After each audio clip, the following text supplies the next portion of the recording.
আজকের মেনু সর্ষে পমফ্রেট। প্রথমে আমি এই মাছগুলোতে হলুদ নুন মাখিয়ে নিলাম। দেখুন কমপ্লিট মাছগুলো আমি অল্প অল্প ভেজে নেব। মাছগুলো আমার ভাজা হয়ে গেছে। সর্ষে ফোড়ন দিচ্ছি। এবার আমি পেঁয়াজ কাটা দিচ্ছি।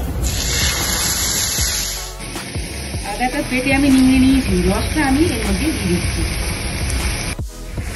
এবার আমি হলুদ গুঁড়ো দিচ্ছি। আমার কষানো হয়ে গেছে। এবার আমি এর মধ্যে সর্ষে বাটা, সর্ষেটা বেটে নিয়ে আমি ছেঁকে নিয়েছি, কবর থেকে জলটা নিয়ে নিয়েছি, ছিবড়িটা ফেলে দিয়েছি। 4টি কাঁচা লঙ্কা মাঝখান থেকে চিড়ে আমি এর মধ্যে দিয়ে দিচ্ছি, লবণ দিয়ে দিচ্ছি। এবার আমি মাছটা দিয়ে দিচ্ছি।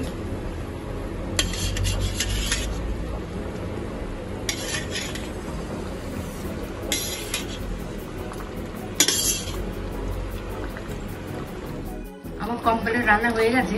এবার আমি একটু সরষের তেল ছড়িয়ে দিয়ে এটা আমি নামিয়ে নেব। রান্না আমার কমপ্লিট। আপনাদের ভালো লাগলে শেয়ার করুন, লাইক করুন, সাবস্ক্রাইব করুন।